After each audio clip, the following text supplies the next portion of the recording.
মাননীয় প্রধানমন্ত্রী, আপনি জ্ঞান অর্জন করুন, আপনাদের পালাবার পথ পাবেন না। আপনারা আপনার ডানে বামে যারা আছে চোর, এদের অতীত রেকর্ড করাই ভালো না। আমরা তাদেরকে চিনি, আপনার মায়ের সাথে তারা ছিল, পাশে আশেপাশে ছিল, কয়েকজন মাত্র সৎ ব্যক্তি ছাড়া বাকি সবাই চোর। প্রধারিত ভাবে আগামী 3 বছরের মধ্যে বিএনপি স্বৈরতান্ত্রিক হয়ে উঠবে। বিএনপি যদি স্বৈরতান্ত্রিক হয়ে ওঠে, তাহলে মঞ্চে আপনারা যাদেরকে আজকে দেখতে পাচ্ছেন তাদেরকে জেলখানায় দেখবেন।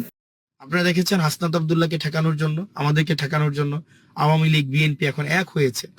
আমি ফাহিম ভাইকে বলেছি বিএনপি এই সনদ বাস্তবায়ন করবে না। জিজ্ঞেস করেন, নির্বাচনের আগে বলেছি যে বাংলাদেশের যত সিভিল সোসাইটি মেম্বাররা আছে না, খুবই আশাবাদী, রেভলিউশনারি, এইটা হয়ে যাবে সেইটা হয়ে যাবে। আমি বলছি আমার নামে লিখে রাখেন, বিএনপি এই সনদ বাস্তবায়ন করবে না। তো কিরকম স্ক্যাম, যে ধরেন যে এলপিজি গ্যাসের যে জায়গাটা, এটা প্রথমে 1200 টাকা ছিল, দাম বাড়িয়েছে, সেটা হচ্ছে 1800 টাকা হলো।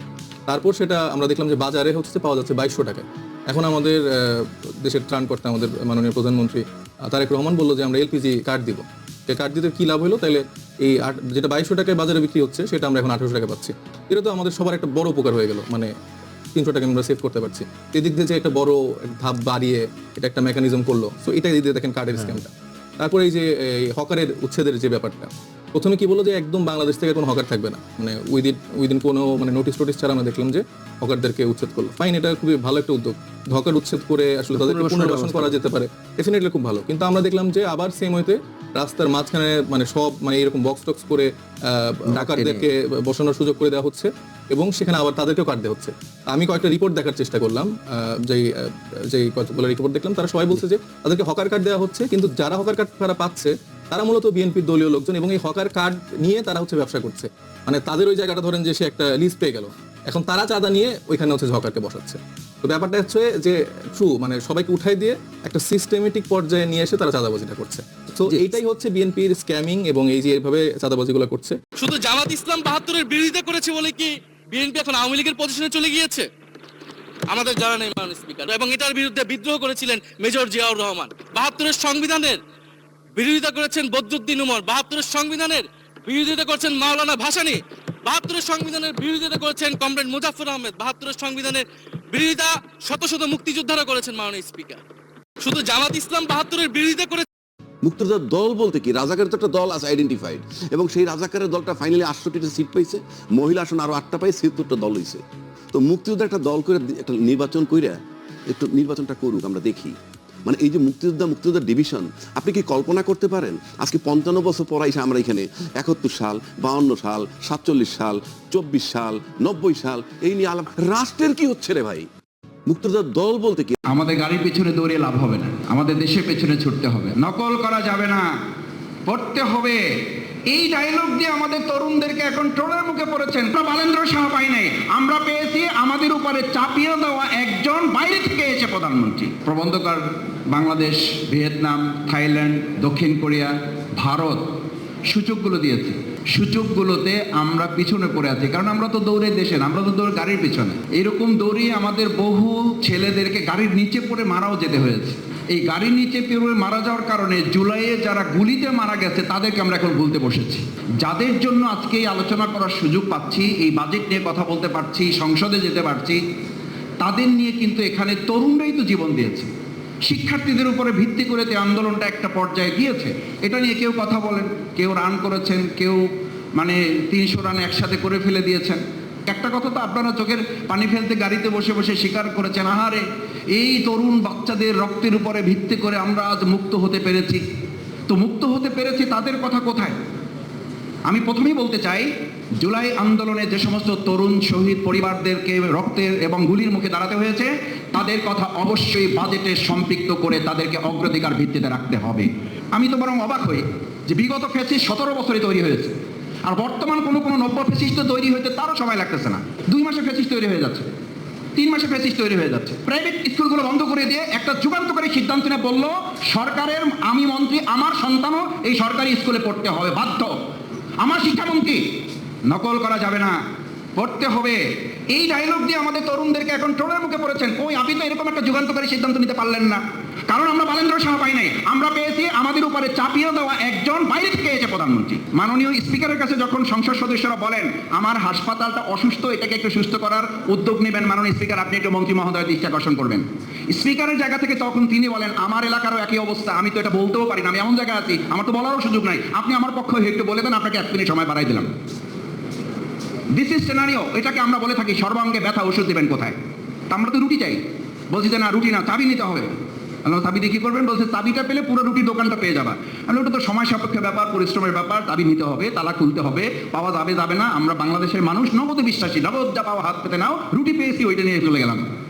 আমাদেরকে এখন আমাদের সন্তানদেরকে, যেখানে আমি আমার উপজেলার কথা বলি, যেখানে আমার প্রায় কয়েক শত শিক্ষকের অভাব প্রাইমারি হাই স্কুল কলেজগুলোতে, সেখানে আমার সন্তানদেরকে শিক্ষক না দিয়ে, শিক্ষার মান না দিয়ে তাদেরকে আপনি ব্যাগ দিচ্ছেন। এই ব্যাগ, জুতা এবং তাদের ফিডিং যে মিল দেওয়া হচ্ছে, মূলত এটার মধ্যে দিয়ে দলীয় কর্মীদের কোথাও পুনর্বাসন করা ছাড়া ব্যক্তিগতভাবে আমি মনে করি এটার কোনো মূল্যায়ন। আর ছাত্র শিবিরকে একটা ধন্যবাদ জানাতে হয়, যখন আমরা গাড়ির পিছনে দৌড়াচ্ছি তখন ছাত্র শিবির দেশের পিছনে দৌড়াচ্ছে। আমার পিছনে দৌড়ানো বন্ধ করতে হবে। আমাদের গাড়ির পিছনে দৌড়িয়ে লাভ হবে না, আমাদের দেশের পেছনে ছুটতে হবে। আমার জানা নেই কোনো ছাত্র সংগঠন এরকম আয়োজন বাজেটকে সামনে রেখে তরুণদেরকে অ্যাড্রেস করে আর কেউ করছে কিনা, করে থাকলে ভালো। এমন বেসলেস ক্লেমস, হ্যাঁ বেসলেস ক্লেমস এর আনসার আর কি দেব? আচ্ছা ভাই, আপনি আপনার কথার সময় তো আমি আপনাকে ইন্টারাপ্ট করি না, আপনি কেন বারবার ইন্টারাপ্ট করছেন? This is not even a basic manner, মানে অ্যাবসলিউটলি ননসেন্সিক্যাল কথাবার্তা এগুলো। আপনি ধরেন এই যে আপনি আমার বয়সে অনেক ছোট, প্লিজ শব্দগত ব্যবহার না। আপনি আমাকে জামাতের বি টিম বলবেন, হাউ ডু ইউ সে আমি জামাত ইসলামের বি টিম? এবং আপনি আমাকে বলছেন আপনি আমাকে রেসপেক্ট দিচ্ছেন, আপনি আমাকে একটা লাথি মেরে বলতেছেন আপনাকে আমি রেসপেক্ট করতেছি, জুতা মেরে গরু দান। এমন বেসলেস ক্লেমস। 28 লক্ষ কোটি টাকা তো আমার দেশ থেকে বাইরে পাচার হয়ে আছে। সংসদে তো আমরা জানতে চেয়েছিলাম এই পাচার রোধে কি ব্যবস্থা নিয়েছেন। পাচার রোধে ব্যবস্থা নাই, পাচারকারীর সবচেয়ে বড় দোষর এস আলম, তাকে ফিরিয়ে নিয়ে এসে এবং তাকে এখন ব্যাংকে বসানোর জন্য সমস্ত প্রক্রিয়ার সাথে সরকার জড়িত থাকছে। 28 লক্ষ কোটি টাকা তো আমার দেশ থেকে বাইরে পাচার হয়ে আছে। সংসদ মাননীয় প্রধানমন্ত্রী, আপনি জ্ঞান অর্জন করুন। আপনাদের পালাবার পথ পাবেন না আপনারা। আপনার ডানে বামে যারা আছে চোর, এদের অতীত রেকর্ড করাই ভালো না। আমরা তাদেরকে চিনি, আপনার মায়ের সাথে তারা ছিল, পাশে আশেপাশে ছিল। কয়েকজন মাত্র সৎ ব্যক্তি ছাড়া বাকি সবাই চোর। মাননীয় প্রধানমন্ত্রী, আপনি জ্ঞান অর্জন করুন। আপনাদের পালাবার পথ পাবেন না আপনারা। আপনার ডানে বামে যারা আছে চোর, এদের অতীত রেকর্ড করাই ভালো না। আমরা তাদেরকে চিনি।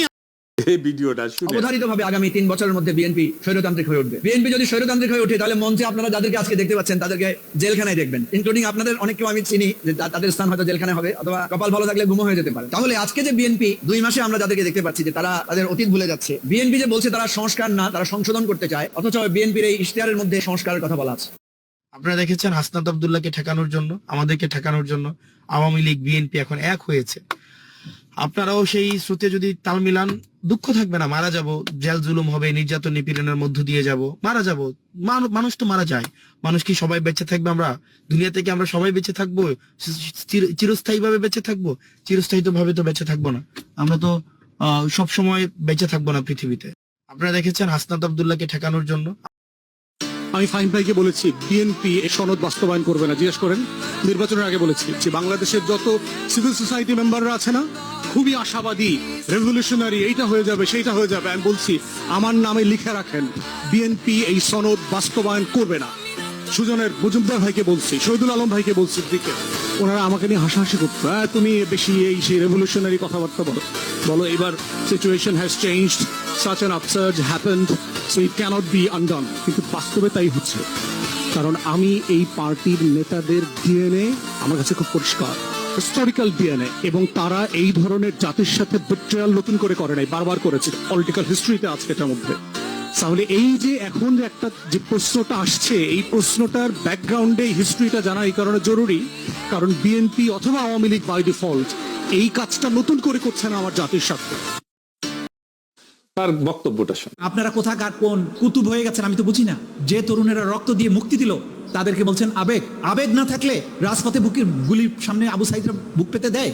সংবিধানের ধারা মুখস্থ করার জন্য সে গুলির সামনে বুক পেতে দিয়েছিল? এই সব ধারা উপধারা উল্লেখ করে কি বলতে চান আপনারা? জুলাইকে অস্বীকার করতে চান? তার ঐতিহাসিক ফারাক্কা দিবসে যে কোনো অধিকার আদায়ের জনগণকে উদ্ধত্ত করে। ঐতিহাসিক ফারাক্কা দিবসে যে কোনো অধিকার আদায়ে জনগণকে উদ্ধত্ত করে বলে মন্তব্য করেছেন বিএনপির মহাসচিব মির্জা ফখরুল ইসলাম আলমগীর। তিনি বলেন, তৎকালীন আওয়ামী লীগ সরকারের কারণে এই দেশে জনগণ পানির ন্যায্য হিস্যা থেকে বঞ্চিত বলে শুক্রবার আগামীকাল 16 মে ঐতিহাসিক ফারাক্কা বাঁধ দিবস উপলক্ষে দেওয়া এক বাণীতে তিনি এই মন্তব্য করেন। বাণীতে বিএনপি মহাসচিব বলেন, 16 মে ফারাক্কা দিবস আমাদের জাতীয় আন্দোলনের এক ঐতিহাসিক ও তাৎপর্যময় দিন। আজ থেকে 49 বছর আগে অবিসংবাদিত মুসলিম জননেতা মৌলানা আব্দুল হামিদ খান ভাসানীর ডাকে সারা দেশ থেকে লাখো জনতা ভারত থেকে বাংলাদেশে প্রভাবিত গঙ্গা নদীর পানি আন্তর্জাতিক আইন অনুযায়ী ন্যায্য হিস্সা আদায়ের সংগ্রামে ফারাক্কা অভিমুখে ঐতিহাসিক মিছিল লং মার্চে অংশ নেয়। তিনি বলেন, ভারতের গঙ্গা নদীর ফারাক্কা পয়েন্টে বাঁধ নির্মাণ করে অভিন্ন নদীর পানি একতরফা প্রত্যাহার শুরু করা হয়, যার ফলে বাংলাদেশের উত্তর পশ্চিমাঞ্চল প্রায় মরুভূমিতে পরিণত হয়েছে। প্রবাসী কার্ডে মিলবে যে সব সুযোগ সুবিধা। আমি নাকি স্বাস্থ্য উপদেষ্টাকে বাঁচাতে এখন চুপ থাকছি বলেছেন তাসনিম জারাল। হামের প্রাদুর্ভাব নিয়ে নিজের নীরব ভূমিকা পালনের অভিযোগ অস্বীকার করেছেন চিকিৎসক ও জনস্বাস্থ্য বিষয়ক বিশেষজ্ঞ ও রাজনীতিবিদ ডক্টর তাসনিম জারাল। দুটি রাজনৈতিক দলের কর্মীরা সংঘবদ্ধভাবে অপপ্রচার চালাচ্ছে বলেও দাবি করেন তিনি। শুক্রবার সকালে নিজে ভেরিফাইড ফেসবুক পোস্টে তিনি এই দাবি করেন। পোস্টে ডক্টর তাসনিম জারাল লেখেন, দুটি দলের কর্মীরা সংঘবদ্ধভাবে প্রচার করেছে যে হামের প্রাদুর্ভাব নিয়ে আমি কিছু করিনি। আমি নাকি অন্তর্বর্তীকালীন সরকারের কাছের মানুষ ছিলাম এবং স্বাস্থ্য উপদেষ্টাকে বাঁচাতে এখন চুপ থাকছে।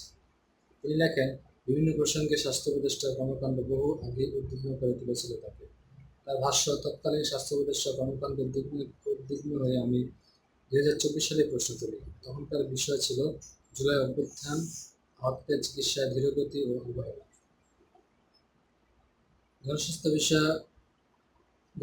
বিশেষজ্ঞ ডক্টর যারা লেখেন, তিনি 1 মাসেরও বেশি সময় ধরে বিভিন্ন সভা সেমিনারে হামের প্রাদুর্ভাব নিয়ে কথা বলে আসছে এবং সম্ভাব্য সমাধান নিয়ে মতামত দিয়েছেন। এই সংক্রান্ত ভিডিওগুলো বিভিন্ন সংবাদ মাধ্যম ইউটিউব চ্যানেলে পাওয়া যাচ্ছে। তদন্ত কমিটির গঠনের দাবি জানিয়ে তিনি লেখেন, হামের প্রাদুর্ভাবের পেছনে দায়ী কার তা খুঁজে বের করতে একটি সংসদীয় তদন্ত কমিটি গঠন করা প্রয়োজন, সেই দাবিও জানিয়েছি। প্রায় 1 মাস আগে এপ্রিল মাসের 19 তারিখে আর 1 মাসেরও বেশি আগে থেকে আমি বিভিন্ন সভা সেমিনারে হামের প্রাদুর্ভাব নিয়ে কথা বলে আসছি, সম্ভাব্য সমাধান নিয়ে আমার মতামত দিয়েছি। এসব ভিডিও বিভিন্ন সংবাদ মাধ্যম ইউটিউব চ্যানেলে সার্চ করলে দেখা যায়। স্ক্রিনশটে দিচ্ছি। তিনি আরও লেখেন, একটি গণস্বাস্থ্য সংকটকে রাজনৈতিক হাতিয়ার বানানোর এই চেষ্টা দুর্ভাগ্যজনক। দায়ী কার তা খুঁজে বের করতে একটি সংসদীয় তদন্ত কমিটি গঠন করা প্রয়োজন, সেই দাবিও জানিয়েছি। প্রায় 1 মাস আগে এপ্রিল মাসের 19 তারিখে আর 1 মাসেরও বেশি আগে থেকে আমি বিভিন্ন সভা সেমিনারে হামের প্রাদুর্ভাব নিয়ে কথা বলে আসছি, সম্ভাব্য সমাধান নিয়ে আমার মতামত দিয়েছি। এসব ভিডিও বিভিন্ন সংবাদ মাধ্যম ইউটিউব চ্যানেলে সার্চ করলে দেখা যায়। স্ক্রিনশটে দিচ্ছি। তিনি আরও লেখেন, একটি গণস্বাস্থ্য সংকটকে রাজনৈতিক হাতিয়ার বানানোর এই চেষ্টা দুর্ভাগ্যজনক। শিশুরা অসুস্থ হচ্ছে, মারা যাচ্ছে, এই সময়ে দলীয় কর্মীদের কাজ হওয়া উচিত সমাধানে অংশ নেওয়া, কিন্তু তারা বরাবর মতোই বেছে নিয়েছে মিথ্যা প্রচার করা।